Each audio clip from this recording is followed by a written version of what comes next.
Swiss settlers first began to come to this corner of northeast Iowa.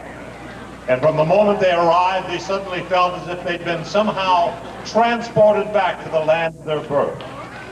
Somehow they felt like they knew this place with its towering hills, its tall trees, and breathtaking vistas. From the first moment, this place, though it was wild and new, felt familiar. It felt like home. It was hard to explain, but the feeling was strong. And they knew this was they could put down roots in. And put down roots they did. They made it their home and christened it Little Switzerland. And they began to flourish, building homes and businesses, raising families and farming the land. And soon the word began to spread, and more Swiss began to come to this place. And when they arrived, they too fell in love with this place they called Little Switzerland. It became home to generation after generation of men and women who could trace their roots back to towns like Zimsenberg, Kirchlenbach, and Jungfrau, and countless other towns and villages in the old country. They came, and they continued to come to this place called Little Switzerland, a place where first-generation Swiss Americans might be a little less lonesome for the land of their birth and the way of life they left behind. A place where they could live and work, surrounded by folk who understood them and could speak their language. Folk who shared their hardships and their joys, their sorrows and the rhythm of the season. A place to begin a new life, free from religious persecution. A place where a man and the woman working by his side could build a better life for themselves and their family. An endless parade of stories have been played out in this place. Stories of adversity and triumph, of hardship and overcoming, of birth and death, of growing up and growing old, and the simple joys of just being alive. Come with us now as we listen to just a few of those stories. They're the stories of your neighbors, your friends, your family members, polished into gemstones by the slow tumbling of persistent memory. Hear the voices of the past, whispered through the veil of time and space, the echoes of life in a place they call Little Switzerland. Our cast of characters includes Sente Schaffhausen, young wife of Jacob. She and Jacob have just immigrated to America from their home near Bern, Switzerland. The year is 1891. The Schaffhausens have 6 living children from ages 13 down to 1. But 3 of her children died in infancy, 1 in a farming accident. Jacob was a baker in the old country, but is now working for a pair of Elgin brothers on their farm to pay them back for their sponsorship of his family's move to America. Senta works hard, determined to make life in their newly adopted country as easy and enjoyable as possible. She's a devoted member of the Apostolic Church, and she lives her faith every day. She'll be sharing excerpts from letters she wrote to her sister, Catherine, who still lives in the old country, but may one day consider joining her sister in this strange new land. Next we have J. Willa Mueller. The year is 1917, and Willa is a sophomore at Elgin High School. As the world is being torn apart at the seams, Willa finds herself relatively untouched, and her thoughts are consumed with high school life. She lives in downtown Elgin with her mom, her dad, her 2 brothers, and 1 sister. She walks to school every day. Her parents are both children of Swiss immigrants, but Willa doesn't give that much thought. She's more interested in proms, football games, and being a member of Elgin's first ever girls basketball team. She learned to speak some German as a child, but she rarely speaks it now. What little she knows of her Swiss heritage is because of her grandmother, who lives nearby and has always refused to speak English. She's a typical teenager of the early 1900s, and life for Willa is a whirlwind of high school activities. She'll be reading from letters to her cousin Shirlene, who used to live in Elgin, but has since moved to La Crosse, Wisconsin with her family.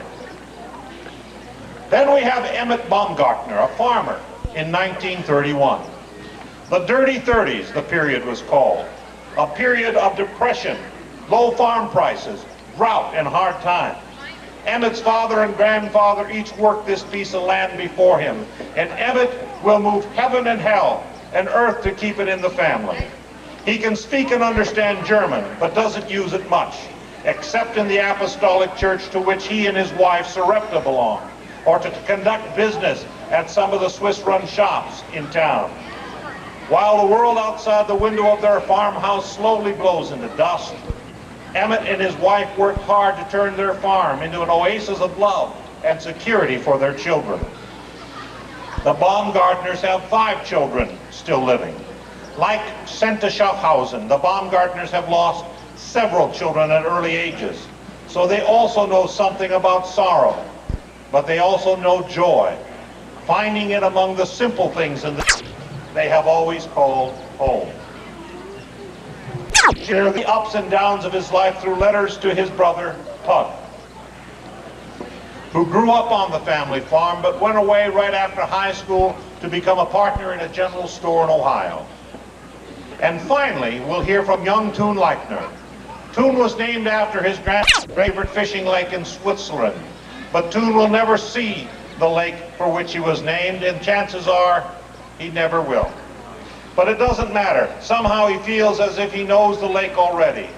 As he sits in the family's living room on the outskirts of Elgin, Toon hears his grandfather tell stories about the deep blue water of that faraway place. And in his mind's eye, Toon explores its banks, hears the waves rippling and roar, and sees the shimmering stars reflected on the water on a clear summer night. At age 12, Toon's world is consumed with sports, especially baseball. But he also loves nature and animals, and he loves the adventure shows he tunes in every afternoon on the tabletop radio in the parlor after school. He loves curling up with a plate of cookies in the early evening, listening to the Lone Ranger in the gathering darkness. And he loves listening to the spooky tales of the inner sanctum when the lights are turned down low. But most of all, he loves his grandfather's stories and songs, reminding him of who he is and where he's from.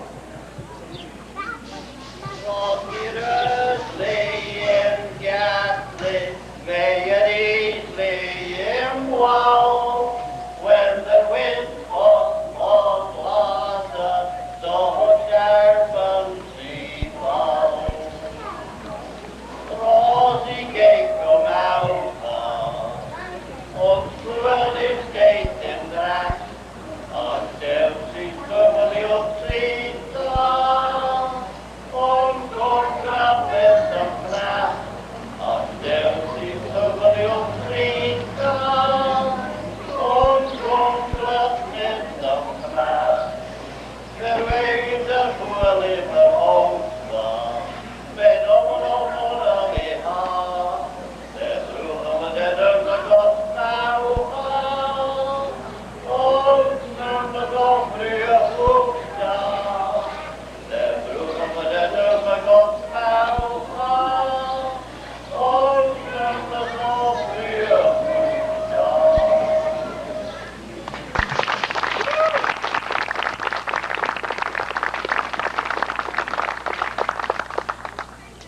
Toon is just a boy, and to him the world is a place of wonder, full of adventures.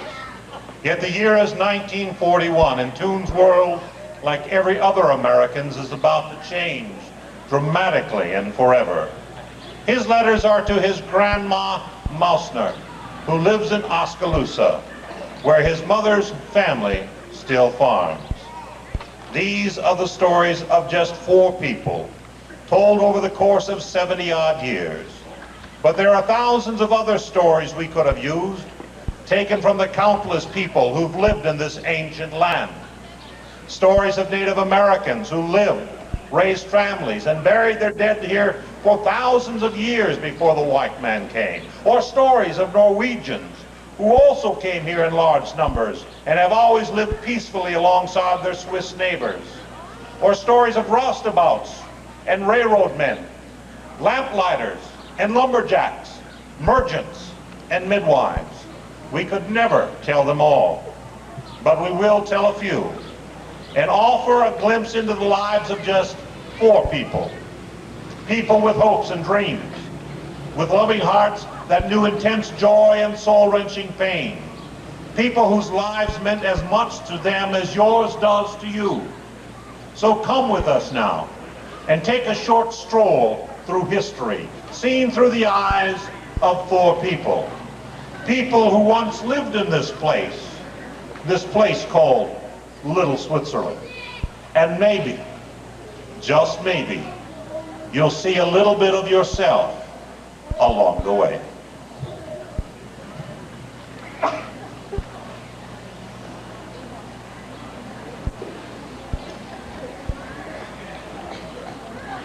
June 3rd, 1891. Dear Catherine, my dear sister, I hope you are well. Please give my love to everyone. I am so thankful to be able to report that we have finally arrived in America. Everyone is well here, and we are all busy adapting to our new home near the small town of Elgin in Iowa, USA. As you know, our move was sponsored by a pair of brothers, Zillmer and Johann Schrubner. The Schrubners are local farmers and quite successful. They have sponsored many Swiss people to come to America, and Jacob has promised to work for them for the next 3 years to pay them back for their sponsorship. Although Jacob is adapting to the hard work, farm life isn't easy for him. You can believe me when I tell you, sister, the work is far cry from his work as a baker in Switzerland. I cannot tell you how much my heart aches to see his hands, which once created such beautiful pastries in our village, now bleeding from the grueling work he must do every day. The hours are endless, and the work is unbelievably hard. I confess, there are times when I lie beside him at night, and I feel the tears running down my cheeks, having watched him fall asleep at the supper table and drag himself to bed. Still, I can honestly say we are happy in our new home, and are excited about our prospects. America is a strange and wonderful place, and this part of Iowa is very beautiful. In fact, they call it Little Switzerland, and there are many other Swiss people here. In fact, much of the commerce in Elgin is conducted in German, which makes us feel quite at home. But when all is said and done, dear sister, I will be eternally thankful to God when our 3 years of labor are finally over, and we can begin creating the kind of life we truly long for in this new place we now call home.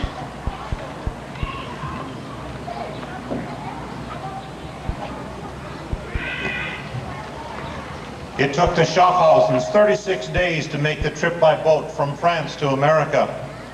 Most of the immigrants traveled in steerage, spending the long journey huddled down in the belly of the boat.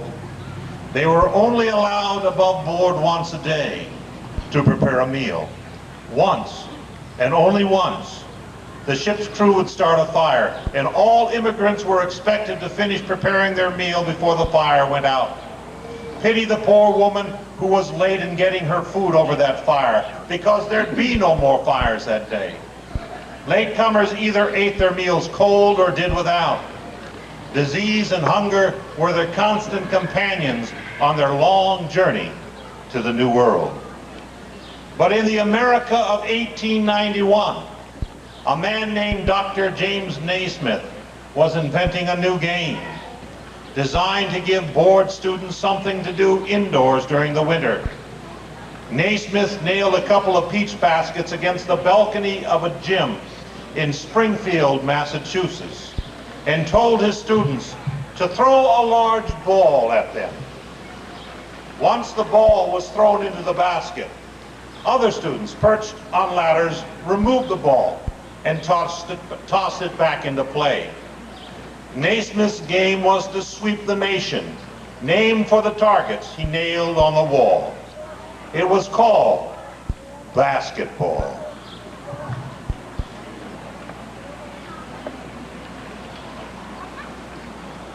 December 15th, 1917. Dear Shirlene, hi cousin. Let me tell you, things are really hopping around here. I'm thoroughly enjoying my sophomore year, and there's so much to tell you, I hardly know where to begin. I know I should feel terrible, of course, with that horrid war going on in Germany, but I must admit, it all seems so far away. There isn't much I can really do about it anyway, so I hope you won't feel too badly toward me if I confess I'm spending most of my energy on the activities at school. My biggest news is that Elgin High now has a girls' basketball team, and I'm playing forward. Our team has 6 players and 1 alternate, and our first season is going well so far. We've won all our games, but next week we have to play Claremont. Ugh. You must know how badly we'd really love to beat them, since those Claremont girls have always said their school is so much better than ours. But I don't have to tell you about that. I'm sure you remember. After all, we've been rivals with Claremont since the dawn of time. Since automobiles can't get around much here in the wintertime, we often travel to our away games by horse and sleigh. The whole team bundles up under warm blankets, so we hardly notice the cold. Truth to be told, it's an adventure, and I love every minute of it. After away games, we stay at the houses of the girls from the host school, and then return to Elgin in the morning. It's really pleasant, and I've made some very nice friends from other schools this year. After all, we can be friends once the game is over, right? But on the court, watch out. If our game is somewhere far away like Helena, we catch the train in Elgin and ride to Postville. There we change trains and go on to the game. When the game is over, we hop back on the train and ride back to Postville. But it's midnight by the time we get to Postville, and there's no trains till morning. So we all curl up on the benches in the depot and sleep there until the trains start running again. Then, blurry-eyed, tired and sleepy, we pile on the train and ride back to Elgin. It really isn't so bad. The problem is that we have to go to school the next day. Trust me, cousin, there are some pretty sleepy young ladies staggering the halls of Elgin High that next day. Sleepless or not, I wouldn't miss this for the world, and our uniforms are so darling. You should see them, with their navy blue bloomers, white middies, and red ties. We look so cute. Elgin won almost all their games that first season, including a big win over arch rival Claremont. Their only loss came at the hands of Postville. The girls played hard, and when they stepped off the court, it looked as though they'd been through a war of their own. A newspaper clipping from the period summed up a typical game. Uniforms included long hair, pulled back with a ribbon, long black hose, full-length sleeves, and full bloomers of woolen material. And at the end of the game, those uniforms were a sorry sight. Ribbons missing, hair streaming free, hose torn, bloomer legs hanging to the ankles due to ripped elastic. Elgin High played their home games in the Opera House, and you can believe those young ladies gave it everything they had. I guess some things never change. But in 1917, a little thing like pulling hair was not considered a foul. October 13th, 1931.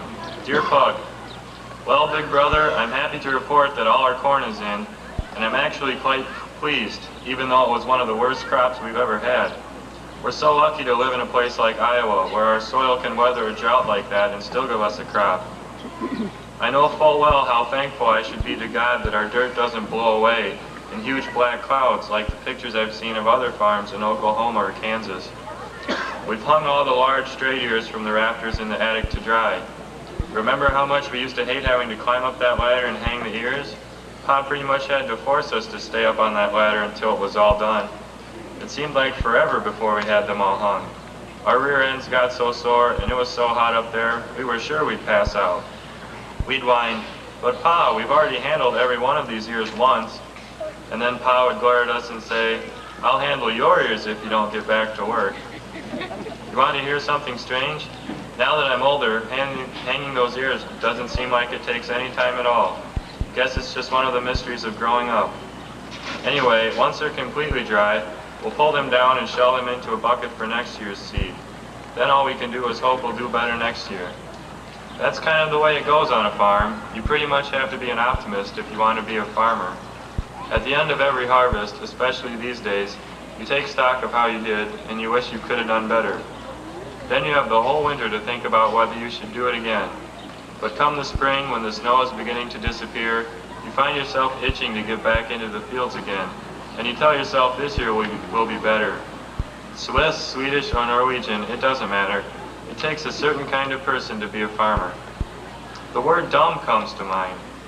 Just kidding, brother. I love what I do and can't imagine doing anything else. And I really can't complain. Farmers in this area aren't feeling the depression nearly as much as folks in a lot of other places in the country. We've always got food on the table, the life is good, and we have lots of Swiss neighbors for companionship. We are blessed, I know that, and I'm thankful this harvest season for every blessing the good Lord has given me and my family. Emmett's older brother Pug grew up on the same farm Emmett owns now. But farm life was not for him, and he left little Switzerland forever right after high school. He was offered an opportunity to become a partner in a general merchandise store in a small town in Ohio, and he prospered in his new life. Although Emmett misses his favorite brother, he understands that farm life isn't for everyone, and he wishes Pug the best, especially during these hard times. And truth be told, there are times when even Emmett wonders if he made the right choice staying on the land. But his roots run deep in this place, and Emmett finds great joys in the simple pleasures he finds here. Watching his cow graze in the glow of the moonlight, seeing the first snowflakes drift lazily onto the roof of a barn, feeling the rhythms of the land. Something deep in his soul tells him that this is where he belongs, and for the most part, he is content. And although Emmett doesn't pay much attention to such things, 1931 sees the opening of the tallest building in the world, New York's Empire State Building, which soars 86 stories into the sky. And a song that blended the melody of an old English drinking song with the account of a naval battle finally becomes Americans' national anthem by a vote of Congress. It's called the Star-Spangled Banner.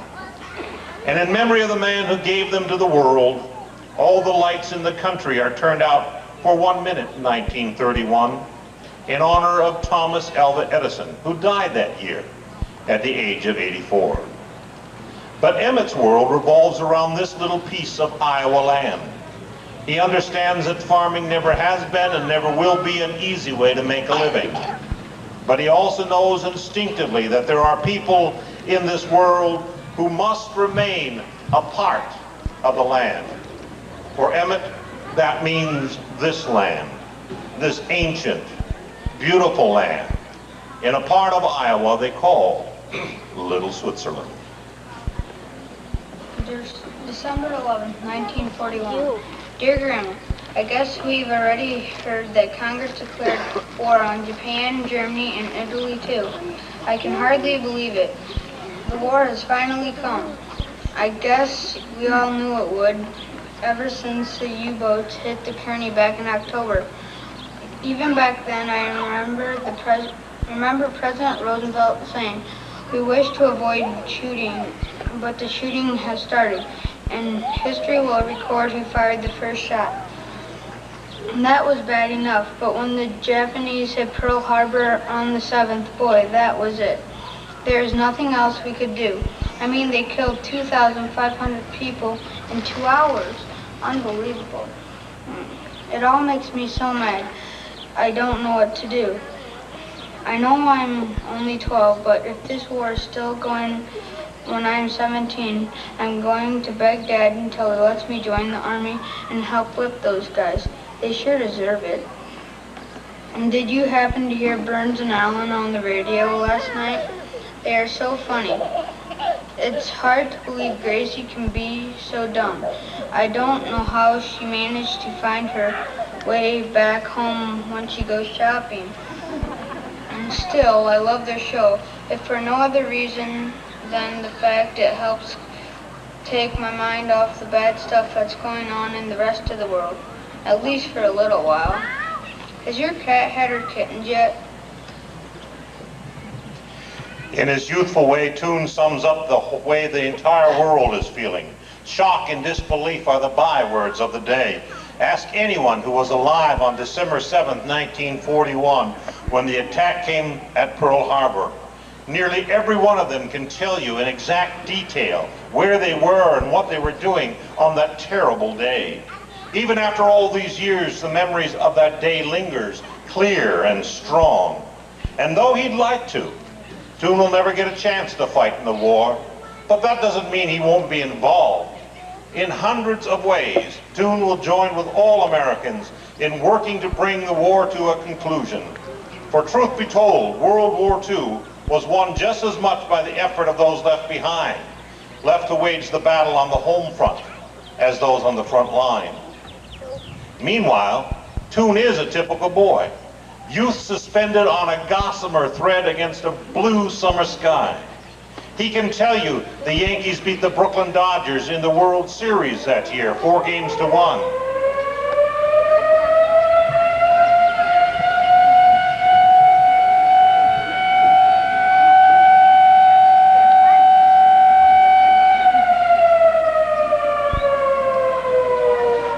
Tell you exactly when Joe DiMaggio's record for hitting in consecutive games came to an end at 56 against the Indians, because he was listening to the game on Cleveland Station that night. It was the bottom of the 8th with the bases loaded when Joe hit into a double play. Life is filled with pleasures large and small, and joy is where you find it.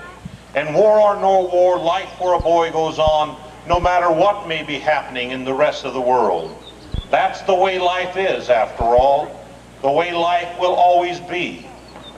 It just goes on. December 3rd, 1891. Dear Catherine, Christmas is coming, and I'm busy making socks and mittens for everyone. We never seem to have enough of them, especially since the children outgrow them so fast. And I must admit, I do enjoy sitting up late on these cold winter nights, knitting by the fire when the house is quiet. Farm work slows down in the winter as well, and I'm thankful for Jacob's sake. Since we've had such a good harvest this season, the Trudner brothers have given Jacob a wonderful bonus. They have forgiven part of the debt that we owe them. Thank God for the loving, generous people we have found here. The entire community has treated us so well since our arrival. It really is beginning to feel like home here, and I'm grateful. Still, it should come as no surprise that Jacob can hardly wait to be able to go back to baking. We both look forward to the time when he can do again what he loves. That day will be like being lifted up to heaven for us. What's more, we have every reason to believe we'll be successful when that day finally arrives. Many of our neighbors have told us they'll be glad to support our efforts when we open a bakery in town, especially ones that caters to the needs of the Swiss. Finally, dear sister, I don't know if you'll understand the humor in this, but I will tell you anyway. We have a store in Elgin called the New York Store. Even as someone from far away, the name strikes me as odd. As far as I know, little or none of the store's merchandise actually comes from New York. I don't believe the owners have even been to New York. In fact, no one I know has ever been to New York, if you don't count that first day when we landed there on boats. The New York Store. It just seems so strange. What makes it even more mysterious is that all the business in the store is conducted in Norwegian. Forgive me, but I don't think I'll ever understand that. Whether Santa finds their choice of a name for their store strange or not, the Knudsen brothers operated the New York Store in downtown Elgin for many years. The New York Store featured a little bit of everything, which was typical of many stores across the country. And at the turn of the century, there were stores in Elgin that did business in Norwegian, and stores that did business in Swiss. That's just the way it was. And though the Norwegians and Swiss were the main nationalities coming to Elgin, immigrants from all over the world were also flooding through the gates of the barge office in Battery Park, New York. 430,000 souls, full of hopes for a better life, passed through the office in 1891 alone. To handle that tidal wave of humanity, the Department of Immigration would open a new office the next year, a place that will be forever linked with the dreams of millions of immigrants to America, taking their first hesitant steps into a new land of freedom and opportunity. They call it Ellis Island. And a year before Santa's arrival in 1891, Elgin High School celebrated its first formal high school graduation. The class was comprised of 8 students receiving diplomas for 3 years of high school, which would be the standard until 1904, when Elgin adopted a 4-year program. But that year, 1890, Elgin's first graduating class gathered on the 3rd floor of the Commercial Hotel, celebrating with family and friends. Their class motto was, "There's room at the top." Many years later, Valley High School would pay tribute to that 1890 class by adopting the same motto for its graduating class, "There's room at the top." It was true in 1890, it was true in 1957, and it's still true today. Jay Willa awakens on a cold winter morning in 1917 to find the frozen ground as hard as a miser's heart. And the thoughts she sends her cousin are about music.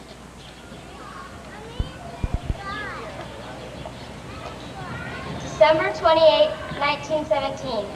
Dear Shirlene, everyone seems to be singing that new song, Over There. I swear, I truly liked it when it first came out, but it's beginning to drive me absolutely mad. Simply can't seem to escape it, no matter how hard you try. We now see those new recruiting posters on every street corner, too. You know, the one with the bearded Uncle Sam pointing his finger accusingly and saying, "I want you." Several local boys have already reported for the new draft Congress approved back on June 5th. I know there is some opposition to the draft, and it's being challenged in court. But we do have to stop the Huns, I suppose. And if it takes a draft to generate the manpower we need to do that, that's what we have to do. At least, that's the way I feel about it. Still, there's no doubt that it has to be a scary situation for the poor young men who will actually be fighting overseas, and my heart goes out to them. By the way, have you heard the new music they call jazz? I'll tell you, it's just about the most exciting thing I've ever heard, even if our teachers are fond of telling everyone it's going to corrupt the nation's youth. All I have to say about that is, bah humbug. Regardless of the plebeian way the adults look at it, we kids around here can hardly wait for the next jazz record to come out. After all, we may live in the backwoods, but we're not backwards. There was a sort of synchronicity between the First World War and the song Over There. From the very beginning, George M. Cohan wrote the song on April 6, 1917, the exact day the U.S. declared war on Germany. And the song instantly became a sort of unofficial anthem for the war.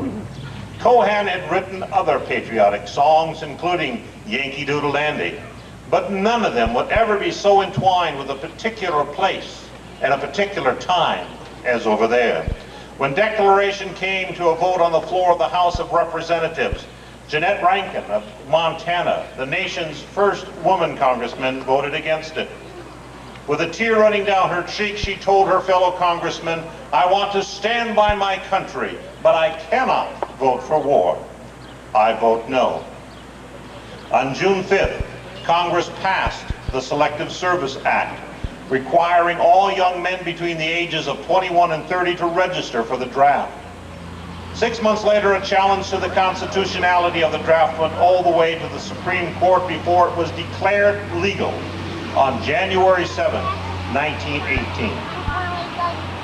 The first major offense involving American troops took place in France on November 30th, 1917. There could be no doubt about it now. America was officially in the war to end all wars. But in 1931, Emmett is thinking of a wintertime activity closer to home. December 28, 1931. Dear Pug, yesterday was butching day on the old homestead, and we got to spend a very pleasant day with old Albert Freeligmeyer. Remember him? I've always admired old Albert, and he's still the man to call when you want a hog cut up right. We never have to watch the clock on the day Albert's scheduled to arrive. All we have to do is watch the sky, waiting to see huge clouds of smoke billowing on the horizon. That smoke will be from that smelly old pipe he always smokes. I don't know where he gets the stuff he pokes into that thing. It's been known to drive grown men insane from the sheer stench of it. But it helps us keep track of where he is, I suppose, on the days to come help butcher a hog, since we can see him coming a mile down the road. And old Albert has been around longer than the hills, it seems. So long, in fact, that he started having trouble keeping all our new Swiss folks straight. His brain seems to catalog folks either by where they live or whose son they are. For instance, he calls me Baumgartner, Jacobs Emmett, and the man down the road is Bauer, Johannes Lou. That system seems to work unless he runs across two folks with the exact same name. Then he catalogs them by where they live, referring to them by names like Hillmeyer or Rivermeyer. The funniest thing is, once we learn his designation for us, we start to refer to ourselves that way. Last week I introduced myself to a new Swiss neighbor by saying, "Hello, I'm Baumgartner, Jacobs Emmett," as if it was the most natural thing in the world.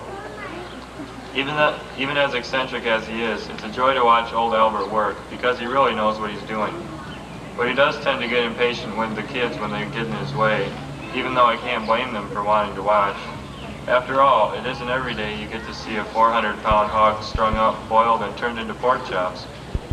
When the kids start getting on his nerves, Albert starts to rattle off a huge string of Swiss cuss words. But since most of the kids don't really understand Swiss anymore, it isn't really that effective.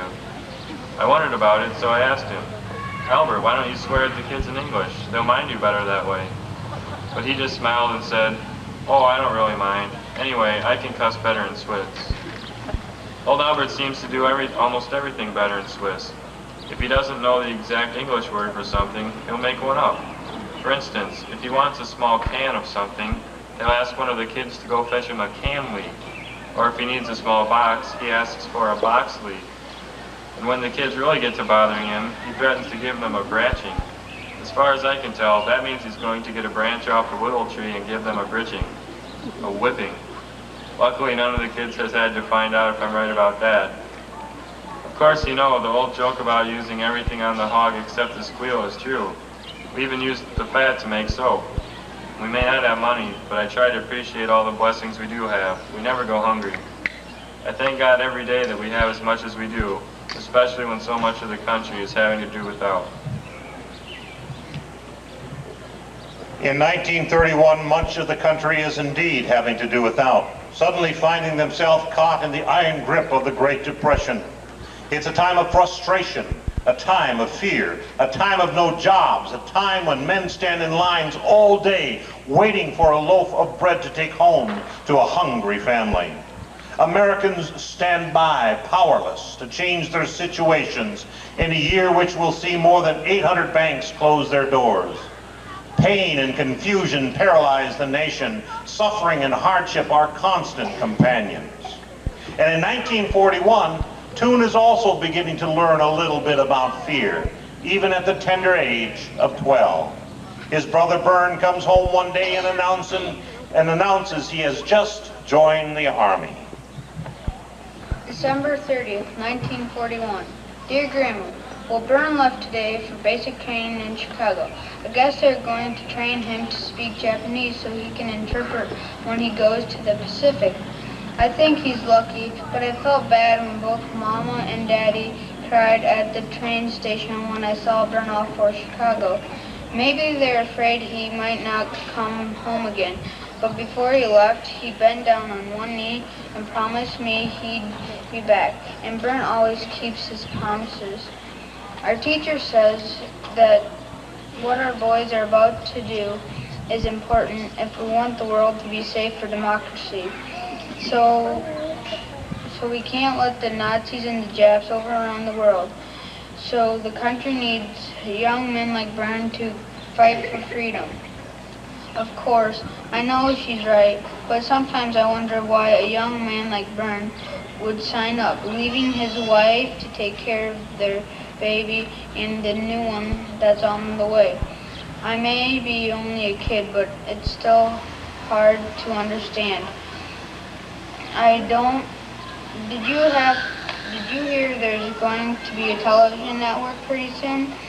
Just like the ones on the radio? It seems funny to me. I mean, do you know anyone who has a television? I sure don't. Even though I saw a picture of one in Life magazine once, The screen looked so small, you'd have to sit right next to it to see what you were looking at.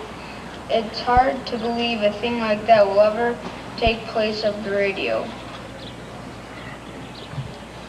Both NBC and CBS obtained license to create television networks in 1941, even though fewer than 1 in 10,000 Americans own a television or knows anyone who does.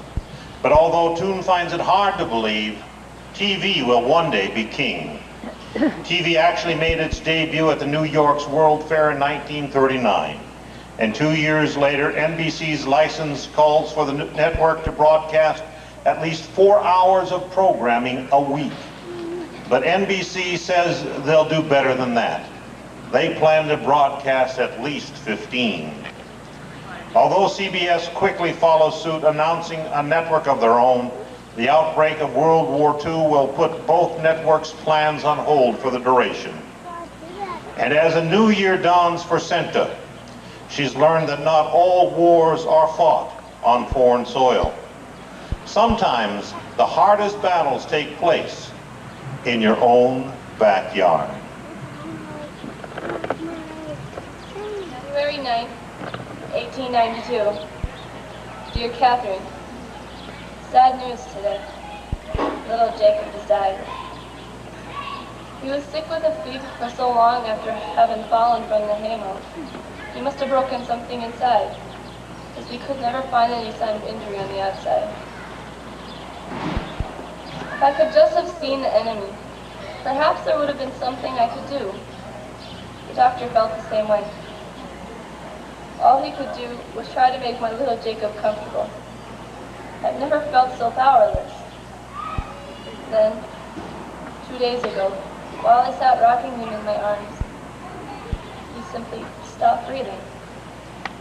I tried to tell myself he was only sleeping, but I knew in my heart his battle was over. I just sat there for a long time, staring into the fireplace, tears streaming down my face, raging in silence against a universe that could be so cruel to take my sweet child from us. We buried him yesterday in the Apostolic Cemetery, and I cried all the way home. I know some battles must be fought, regardless of the odds, but it's so hard to win when the enemy can't be seen, even when your little boy's life is at stake. Whether it makes sense or not, the sad truth is, sometimes children die. That was especially true in the early days when there were no wonder drugs, and so little was known about infections or viruses. Parents often lost several children to diseases that would one day virtually disappear. But that's little comfort to a mother who has just felt a son die, cradled in her loving arms. But life knows no sorrow in 1918, which finds Jay Willa, now a junior at Elgin High, thoroughly engaged in the whirlwind of high school life. Although everyone calls her Willa, her real first name is just an initial, J. As the story goes, Willa's parents had wanted a boy and planned to name him John. When their firstborn was a girl, they decided to give her the initial J and added Willa as her middle name. So if you press her hard enough, Willa will admit, not without some embarrassment, that her real first name stands for John, if it stands for anything at all. November 12, 1918. Dear Charlene, I just have to tell you, so many exciting things are happening at school. Remember last year we had our first girls basketball team? Well, can you believe it? As of this year, our boys will be playing football. Let me be the first to say it. Their new uniforms are just wonderful, deep purple with white letters in the back. I know football is considered a pretty rough game, but it's just sweeping the schools around here, and it's so exciting to finally have a team of our own. There are some pretty funny parts to the whole situation, though. For instance, it gets a little tricky when the boys go out to practice in the afternoon. They use Shorey's field next to the school, and every day they have to drive his cattle out of the field before they can practice. That takes time, as you can imagine. But that isn't the worst of it. Not only is the field very unlevel, but the poor boys have to keep a special eye out for any calling cards Shorey's cattle may have left behind. After all, cows aren't known for neatness, you know. Poor John Helmer broke his nose on the first day of practice, and he's hurt it so many times since then, he's lost count. Poor fellow. He walks around all day with giant purple circles around both eyes. But at least he has a sense of humor about it. He reminds everyone that purple is one of our school colors, and he's proud to display his school spirit on his face. Unfortunately, Elgin's football debut didn't go very well. We lost our first game at Arlington, 49-0. But our first home game was something to behold. We played Monona, and the game day happened to coincide with something wonderful. November 11th, Armistice Day. The war was over. Win or lose, we knew we'd have much to celebrate when the game was finished. Our first problem was Monona, though. They've been playing football for several years, and they're very good. In fact, they'd won 18 games in a row before us, so everyone was nervous about our chances. But I must say, you would have been proud of our boys. They played like absolute demons, and when the dust cleared, we tied mighty Monona 0-0. Even though we hadn't scored a single point, we all knew that even a tie was a huge upset. You simply wouldn't believe how many people were at that game. But the most amazing thing of all happened after the final gun had sounded.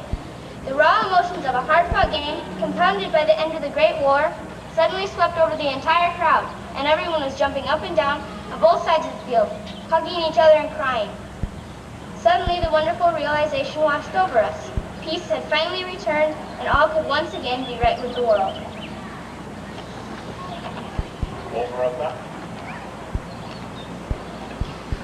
Over 1,000 people attended that first home football game. It may still be the largest crowd ever to witness a home football game. And that was in spite of the fact that the vast majority of those in attendance knew nothing whatever about the game of football. They didn't know the rules. They never even got to see one of the teams score. But everyone at that game knew that they were a part of something special, something wonderful for their school and for a world that had been torn to shreds. And they knew something else. They knew they wanted to be a part of the celebration. So they came in wagons. They came in automobiles, they came on bicycles, they came on horseback, they came by foot, but they all came. And regardless of the reasons the river of tears flowed that day, everyone knew the emotions they were sharing with their friends and neighbors were real, very real indeed.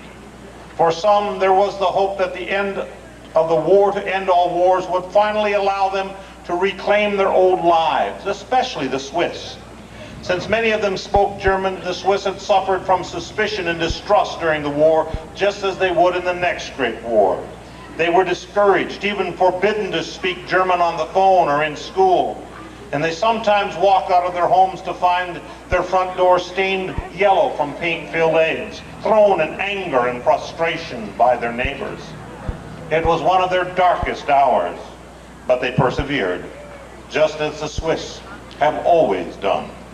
And by the way, Elgin's footballers did finally score their first touchdown the very next week against arch-rival Postville. Unfortunately, Postville recovered a fumble in the final minute to hand the purple and white another loss, 13-7. But there would be other football games and other days. And in the late fall of 1932, Emmett Baumgartner is hoping for a good harvest. And although he hopes all harvests will be memorable, this one will linger in the memory of Emmett Baumgartner, the father, for a long time to come. November 17th, 1932. Dear Pug, we're in the middle of another harvest, but I wanted to take a second to drop you a note with sad news. Our little Aaron has died. He was only with us 3 short years, but we'll miss him forever. The hardest part of it was that it was snowing the day we buried my little monkey in the Elgin cemetery, and the ground was frozen solid. After we loaded the other kids into the wagon, covered them with heavy blankets, and started towards home, Sarepta suddenly buried her face in my shoulder and cried, "It breaks my heart to leave our little boy out in such a cold." Dear brother, you can't go through something like that and ever look at the world in the same way again. Of course, you carry on and try to tell yourself time will heal your pain. But life will never be quite as sweet for me again. The sun will never shine quite as warm, the sky will never be quite as blue, the song of the redbird will never quite thrill me as much as it once did. My heart is aching as I write, but I felt I had to let you know, little Aaron is gone.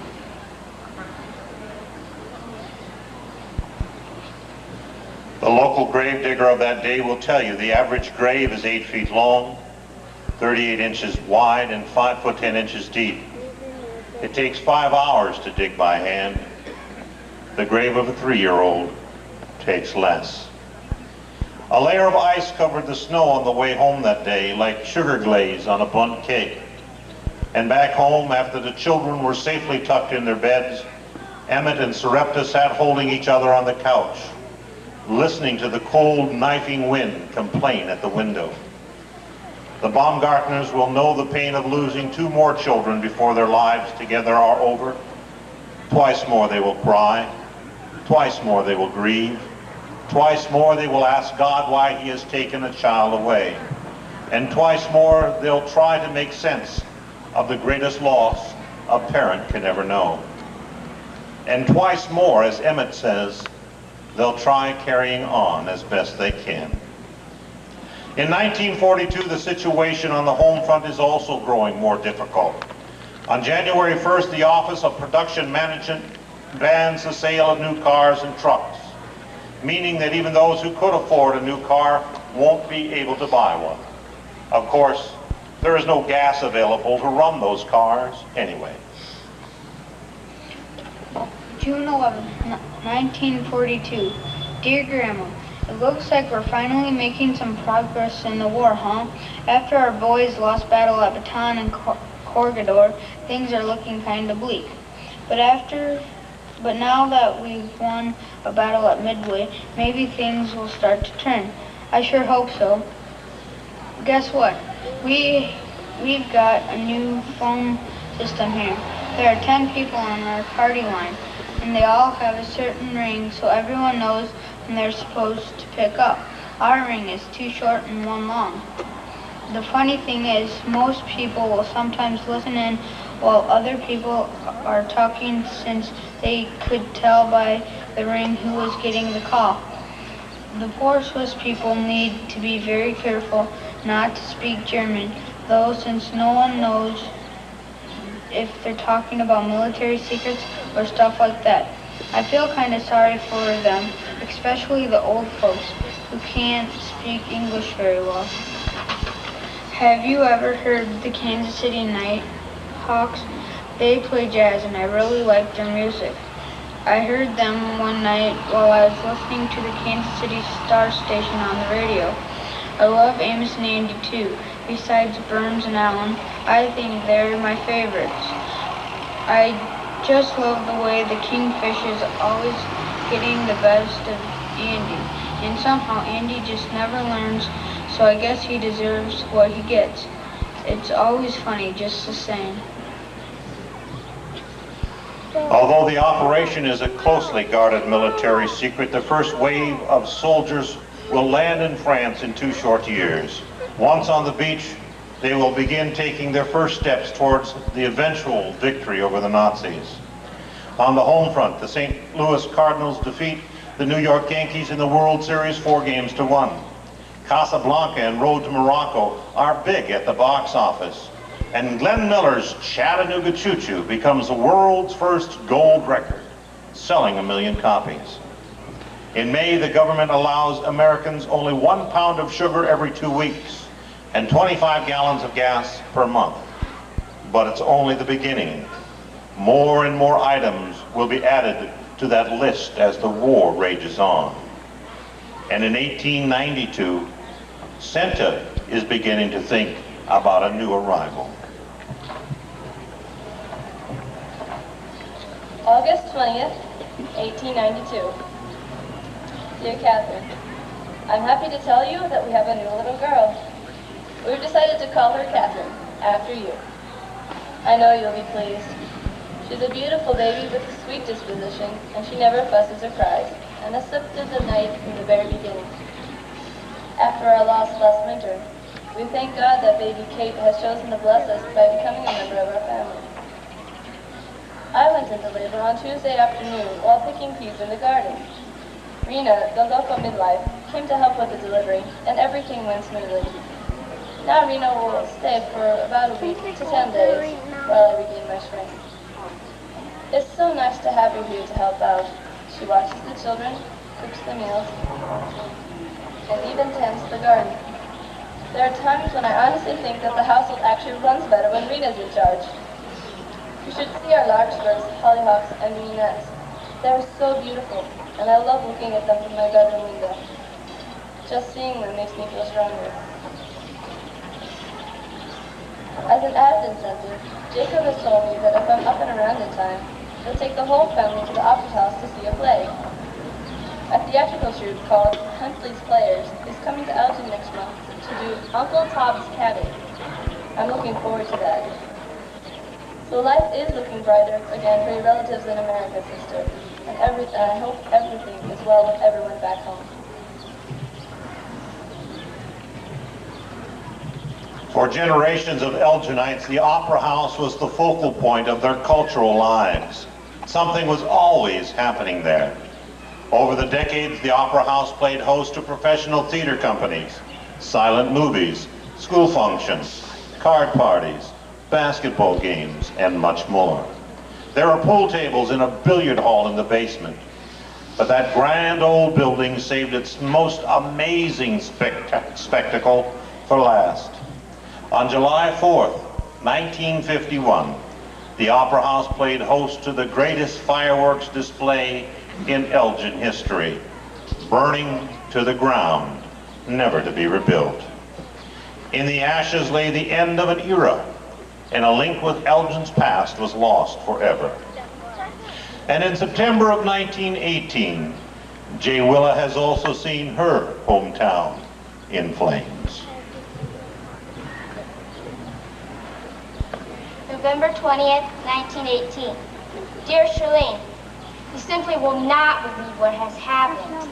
The entire south block of downtown burned completely to the ground. It was horrendous. Believe me when I tell you, it was a scene of utter chaos. People and animals screaming and scurrying around amid those huge flames. The entire sky glowed orange, and people came from as far away as West Union to watch the flames turn the downtown to ashes. It was positively terrifying. And when it was over, Elgin had lost a shoe store, a barber shop, a tavern, a boarding house, and a livery stable.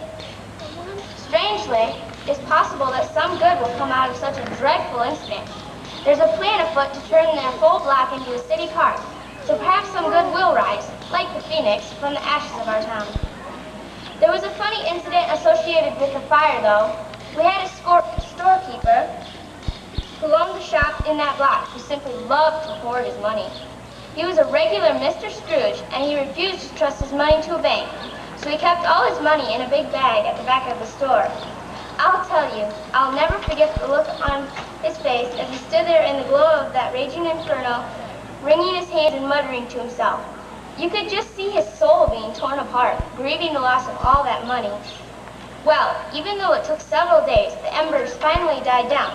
And when they did, he was right there, sifting through the ashes. Finally, I saw him drop to his knees and pick up something. Can you believe it? He had found what was left of his fortune.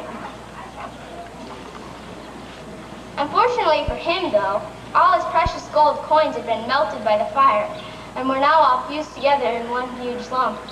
Even as greedy as he was, I hope his golden lump was worth as much as it was when it was made of actual $20 gold pieces. He wasn't a bad man, just a miser. Oh, and one more thing to note on a completely different front. The powers that be have decided to ban dancing at all school functions. Can you believe that? They say it tires us out and distracts from our studies. Oh, please. What I really think is that they're just afraid we're going to get all together and listen to that new music they're so much against. You know, jazz. Confidentially, cousin, they're absolutely right. Oh, I'm so wicked. But tell me, if the school board is so worried about tiring us out, why do they schedule basketball games in the middle of the week that make us have to sleep in that horrid Westville train station? But do they understand logic like that? Of course not. Sometimes adults want to make me scream. P.S. Has your family gotten a car yet? I'm still working on Daddy, but no progress. John Fobb opened his Chevrolet dealership in Elgin in 1917, followed by Torkelson Motors in 1926. In spite of the odds, Elgin was able to maintain 2 auto dealerships for over 70 years. Quite a feat for a town whose population has always hovered around 700. Several years before Willa's letter to her cousin, a newspaper clipping complained to its readers, "Hardly a day goes by where you don't see 1 or more autos loaded with people whizzing by at a rapid pace." In the earliest day of automobiles, country people would phone their neighbors up the road as a car roared by so they could run outside and see the mechanical monster for themselves. Although they were curiosities, most farmers hated automobiles, partly because their chicken and dogs, accustomed to the pace of wagons, often misjudged the speed of oncoming cars and got themselves run over. In this part of the country, as there was a large number of us who wanted a ride in the new car, and we were all accommodated too. Love them or hate them, the automobile changed America forever. Towns that were a considerable buggy ride away suddenly seemed much closer. People could come to town more often, especially in the 1930s. And on the farm, it was also easier for folks to come to you, including salesmen, as Emmett found out one winter day. December 11th, 1931. Dear Pug, a funny thing happened yesterday I think you'll get a kick out of. It involved our old dog Jack and a seed salesman. I was out in the barnyard working on the new trough by the silo when this car came driving into the yard.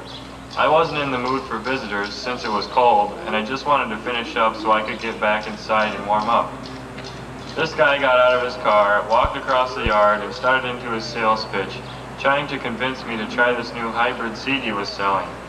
No matter how much I tried to tell him I was happy saving my own seed, this guy just wouldn't get the message. Now, I don't have to tell you, I'm a fairly patient man, and I hate to be rude. But after a while, this guy was really beginning to try my patience. He just kept droning on, and I couldn't get rid of him. Finally, I managed to maneuver him back to the door of his car, but he still wouldn't leave. He just stood there, 1 foot in the open doorway of his car, talking and talking. Well, while he stood there rambling, old Jack came up beside him, sniffed his pant leg, and then lifted his leg, and you can guess what happened next. I tell you, Pug, it was the funniest thing I ever saw. The guy started cussing and dancing around, trying to shake the water out of his shoe. I don't think he was talking Swiss, but it was definitely some foreign language. But it didn't matter. All I cared about was that he jumped into his car and tore out of the driveway, gravel flying everywhere. And I'll bet it's safe to say that guy won't be back for a while. And it's also safe to say that old Jack earned himself a special bone that night. But in 1943, Toon has found himself dealing with animals of quite a different sort. You see, his parents have taken to keeping a few chickens and a goose as part of their victory garden effort. July 13th, 1943. Dear Grandma, Mom has told me I have to write to you as part of my punishment. Don't get me wrong, Grandma. I like writing to you, but I think this must be something different. Mom says it's supposed to be something like confession, whatever that means. Here's what happened. Yesterday I got caught stealing eggs out of the hen house. I swear, Grandma, I've only done it a few times, and that was only so I could throw them at a couple of stray cats that have been coming around the backyard at night. I wasn't going to throw them at any human, really. And to tell you the truth, I don't think I would ever got caught if I hadn't decided to crawl through the little door that the chickens used to go in and out yesterday. I never tried that door before, and that's where I got into trouble. You see, I got in okay and grabbed 4 eggs, 2 in each hand, but when I tried to crawl back outside, I got stuck. I mean, really stuck. I couldn't seem to move, no matter what I did. But that wasn't the worst of it.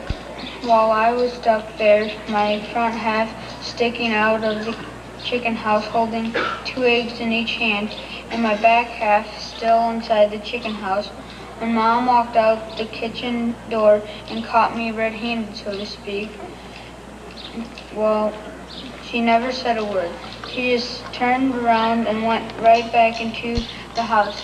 But when she came back out, I knew I was in big trouble. She was carrying a razor strap. The whole time she never said a word. She just opened the door to the chicken house, walked in and gave my backside a good tanning right there. And there wasn't anything I could do about it because I couldn't move. When it was over, she came back around to my front half, took the eggs out of my hands, and went back in the house. Grandma, she just left me there sniffling and crying. I was afraid I was gonna have to just live there forever, stuck there in that doorway. But finally I managed to climb out of my perches and slide out, real careful like. It was a horrible experience, but I learned something from it, which I suppose is Mom's whole idea. I swore by my Captain Midnight secret decoder ring that I'd give up my life of crime right there and then.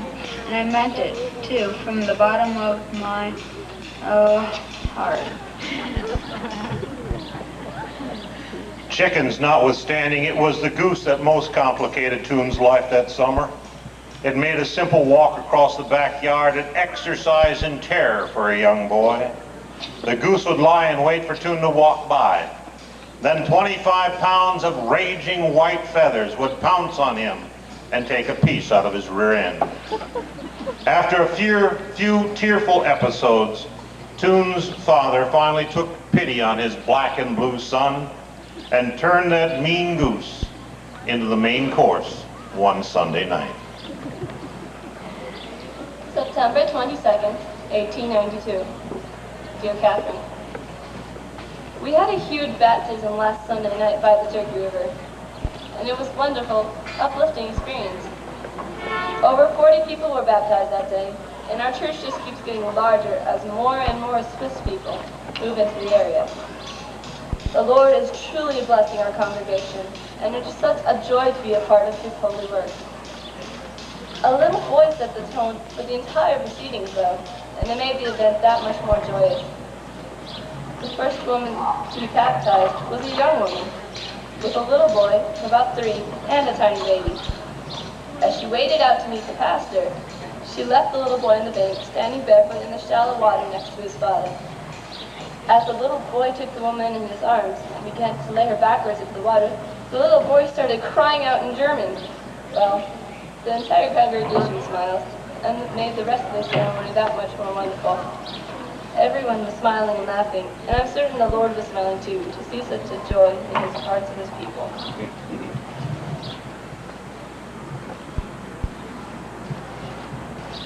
Elgin's Apostolic Church was the first one in Iowa, and one of the first in the United States.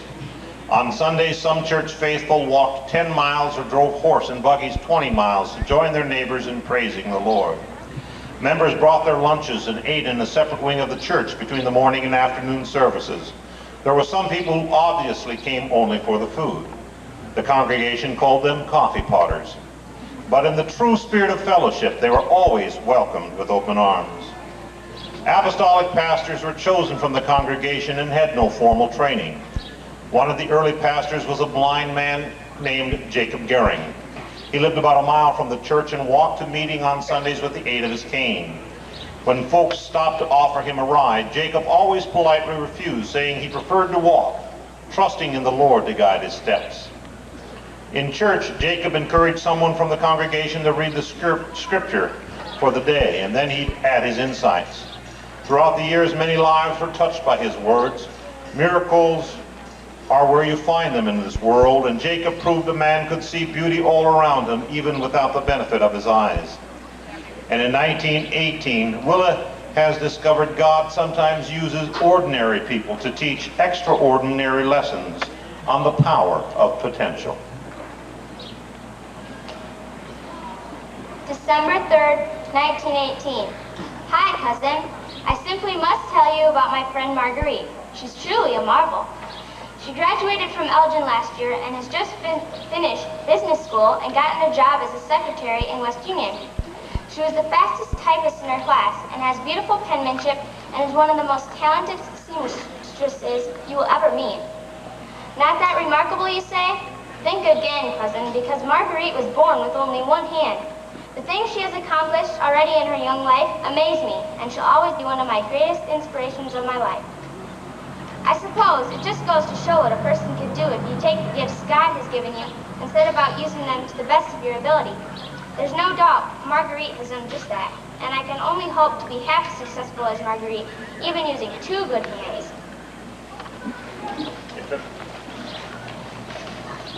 It took many pairs of good hands to construct the Elgin School. It consisted of 4 rooms, 2 upstairs and 2 down. On the lowest level, the first, second, and third grades occupied the primary room, while 4th through 6th graders held classes in the intermediate room. The higher grades were upstairs, 7th and 8th graders in the grammar room, and the upperclassmen in the high school room. Life went on, year to year. School years began, and school years ended. But in the fall of 1898, the opening of school was delayed by a devastating outbreak of diphtheria. On October 13, Doctors Fothergill and Hodsell addressed the school board and recommended the burning of all books, slates, and supplies in the primary room in an attempt to stop the spread of the deadly disease. New supplies were ordered, and the school secretary followed doctor's orders, tossing all primary room supplies into a huge bonfire. Students were allowed to return to the other 3 rooms on October 24th, but the primary room stayed closed until new materials arrived. Disease wasn't the only adversity to strike Elgin over the years. Some of the hardships Elginites encountered were brought on by the government. One of the worst was Prohibition, first instituted in 1919. Prohibition took its toll across the nation, turning normally law-abiding citizens into criminals, and turning some criminals into very rich men. The noble experiment, as it was called, was pretty much a failure from the start. Such a failure, in fact, that when the Prince of Wales was told about Prohibition during a visit to Washington, D.C. in 1925, he said, "It sounds great. When does it begin?" November 3rd, 1932. Dear Pug, everyone seems to have excellent homemade wine on hand this year. In my own case, I've been most pleased with my dandelion wine, but I've tasted some wonderful elderberry and cherry wines, all of which have a fairly high alcohol content. Just about everyone's wines have turned out well this year, including the preachers. I'm sure you remember how much of a source of pride it is here to be able to offer guests a generous glass of homemade wine, even at church singings. With that in mind, do you remember old Enos Slater? He's probably the stingiest man in the county. Well, last Saturday, several of us were over at Slater's house to play some cards, and after a while, Enos came out of the kitchen with a bottle of 8-year-old grape wine he was especially proud of. It was a great vintage, he said, and was just getting better with age. Needless to say, we were all eager to have a taste of such a vintage wine. But when he got out the glasses, they were so small we had trouble holding them in our hands. I mean, they were the tiniest glasses any of us had ever seen. Well, you know what a joker John Winnegar is. While he watched old Enos pour that fine old wine into such tiny containers, John said, "It may be old, but it sure seems small for its age." We got a great laugh out of it, which reminds me of another joke John told that night. It concerns a bootlegger who was famous for being able to make any kind of liquor a man could ask for. Well, one day, this Norwegian farmer came to the bootlegger's house and tells him, "I want to buy some frog pine." The bootlegger scratches his head and says, "Gee, I'm sorry, Ole.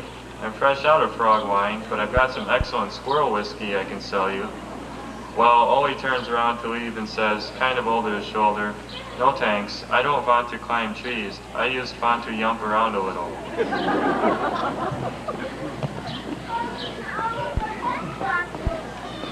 For generations, the Norwegians lived mostly on the north side of the Turkey River, and the Swiss lived on the south side. But young men and women have always found ways to find each other, and in the early days, young men used to wait eagerly for the river to freeze over. Then they'd take shortcuts to the houses of young women who'd captured their fancy on the other side. In 1903, Swiss faithful built a footbridge across the Turkey to allow congregants to save time driving to the Apostolic Church. It was suspended by 4 cables, each made by twisting 4 pieces of ordinary wire together for strength. It was 150 feet long, anchored to a tree on one side and a post on the other. The bridge served faithfully until it was washed away in a flood in 1916. The bridge was a vital link not only to churchgoers, but to young men on their way to court their sweethearts as well. And according to legend, the bridge was sometimes the scene of youthful violence. Here's one version of the story. It seems a young man of Swiss descent had fallen in love with a Norwegian girl on the other side of the Turkey. As he was crossing the bridge one day, he was met by 3 Norwegian boys determined to put an end to the romance. As the story goes, he fought valiantly, but the Norwegian boys succeeded in stopping him from setting foot on the bridge. But even while laying battered on the ground, he shouted at the Norwegians as they walked away, "I'll take you on again tomorrow, same time, same place. But to prove you're not cowards, I'll take each of you on, one at a time." If the legend can be believed, the Swiss boy showed up at the proposed time, only to find himself alone. He waited until dark, but no one ever came to meet his challenge. The funny thing is, there are Norwegian legends from around the same time that tell the exact same story, with all the character roles reversed. I leave it to you which version you choose to believe. I suppose the bottom line is, regardless of nationality, boys will be boys. August 15th, 1943. Dear Grandma, some funny stuff has been happening around here lately. At least I thought it was funny. If you asked Dad, I suppose he'd have a different opinion. Here's what happened. A week or so ago, Dad bought me some traps, figuring I could make some extra money on the side. He showed me how to set the traps down in woodchuck holes, and then how to open them again once I'd caught something. So I set all my traps and waited to see what would happen. Well, 2 days ago, I went to check my traps, and I found I'd trapped a badger, and boy, he was not happy. I ran back and got Dad, and let me tell you, poor Dad was pretty well torn up by the time he got done with the business end of the badger. To be honest, I thought my trapping days were over, right there and then. But Dad surprised me and let me keep trying again. So last night I checked the traps again, and this time I found I'd trapped a skunk. And you can probably guess, before I could get clear, he nailed me, but good. I ran home crying, and Mom wouldn't even let me in the house. She made me stand outside while she went and got Dad. I suppose you can also guess what happened next. Let me put it this way. By the time Dad and I got back home, we smelled like death on a stick. Mom refused to let us set foot in the house. She just handed us a can of tomato juice and told us to take a bath in it. I can't say it helped all that much, though ever after dousing ourselves with cologne, we still smell like roadkill dressed for church.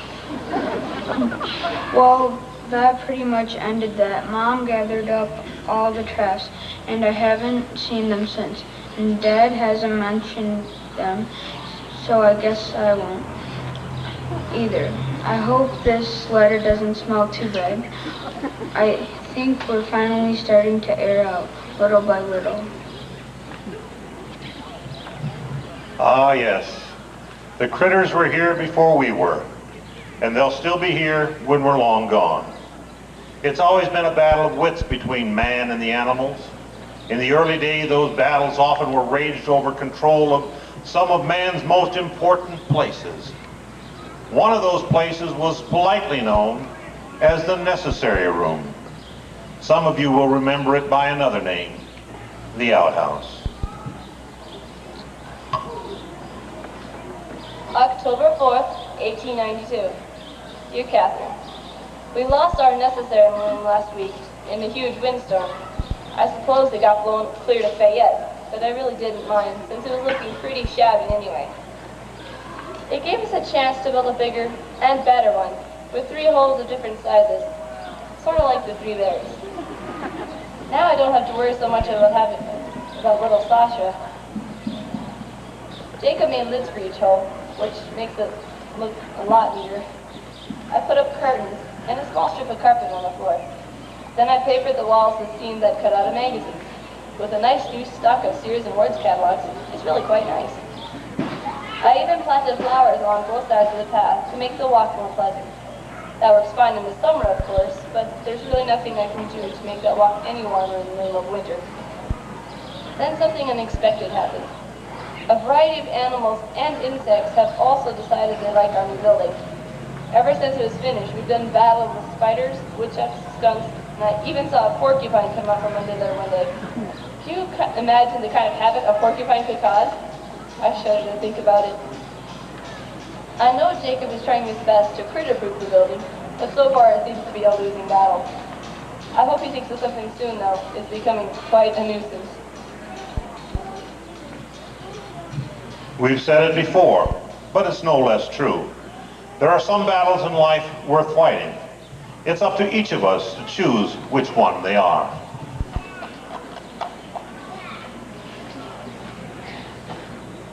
February 21st, 1919. Dear Charlene, great news. We've won the battle. The school board has finally agreed that perhaps dancing isn't as sinful and tiring as they had first thought. Hallelujah, amen. So we held our first dance last Saturday night at the Opera House, and it was simply divine. One of the most hilarious dances we did is called a shoe dance. All the girls took off one shoe and placed it onto a huge pile in the middle of the dance floor.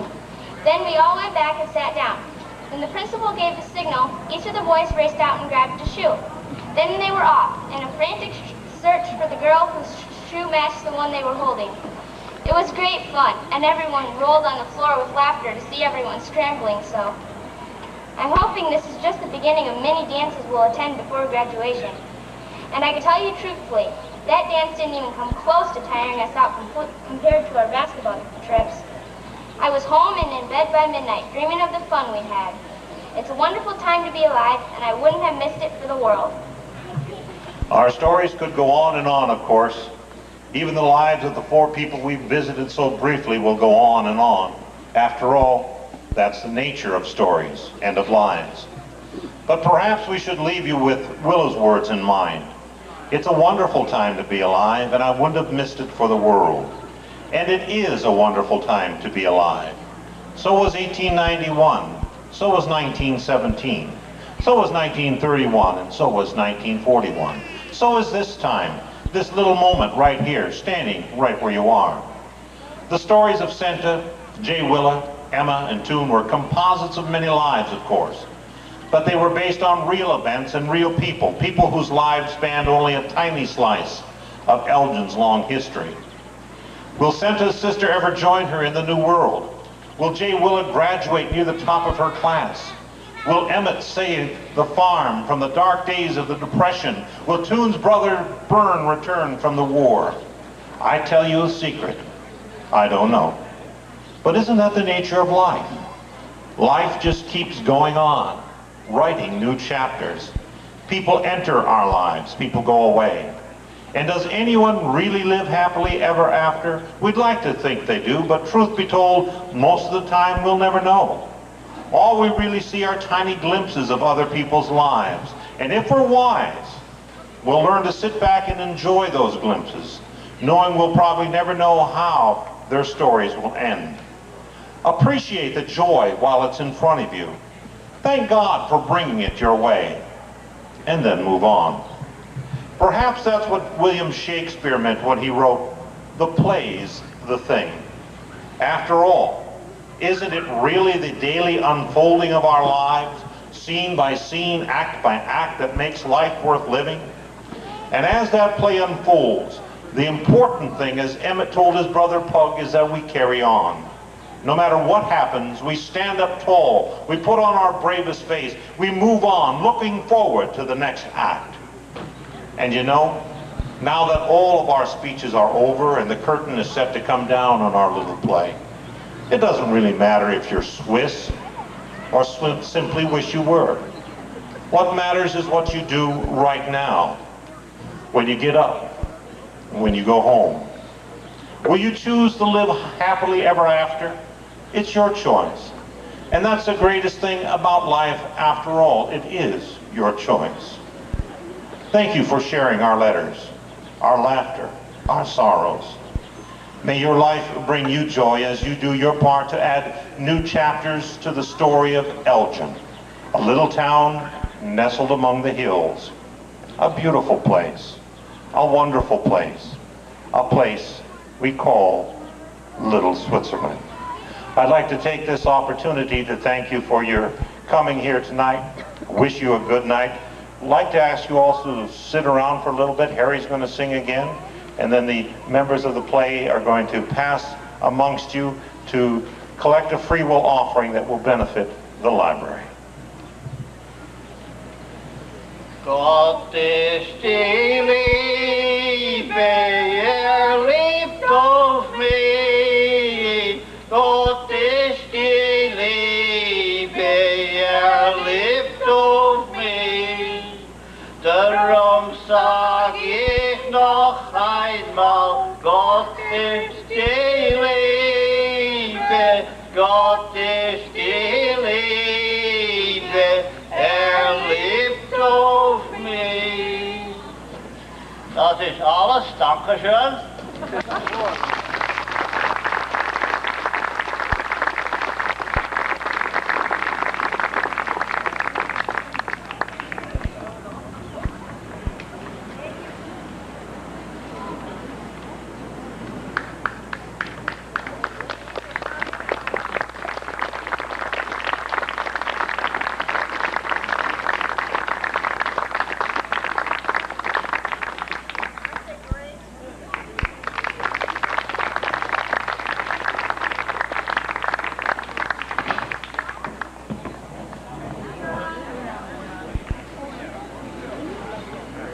I just want to thank you for coming, and this is a great bunch of kids, and we've enjoyed doing this, and I hope you have enjoyed the performance.